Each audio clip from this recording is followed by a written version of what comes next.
আপনারা অবশ্যই শুনে থাকবেন ধান ফসলের উপকারী পোকামাকড়ের কথা।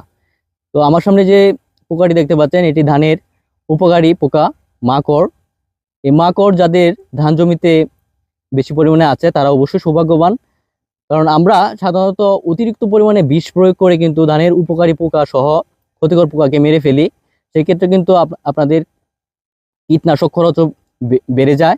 সেক্ষেত্রে উপকারী পোকা যেমন এই যে লেডিবার্ড বিটল, মাকড়সা এবং স্টেফেন ইলিট বিটল, এই ধরনের পোকাকে আমাদের বাঁচিয়ে রাখতে হবে। সেক্ষেত্রে কিন্তু আপনাদের ধান জমির যে ক্ষতিকর পোকাগুলোকে এই উপকারী পোকা অটোমেটিকলি দমন করে রাখবে। এটা কিন্তু আপনাদের কীটনাশক খরচ একদমই কমে যাবে এবং সেক্ষেত্রে কিন্তু আপনারা লাভবান হবেন। অতিরিক্ত বিষের ব্যবহার আসলেই মানব জীবনের জন্য ঝুঁকিপূর্ণ। তো এই বিষয়টি আপনারা মাথায় রেখে যখন আপনারা ফসল চাষাবাদ করবেন অবশ্যই আপনারা লাভবান হবেন। এবং আমাদের সকলের উচিত এই ধরনের উপকারী পোকামাকড়কে আমাদের বাঁচিয়ে রাখা এবং এতে করে কিন্তু আমাদের ধান জমির উপকার সহ জনজীবনের অনেক উপকারে আসবে।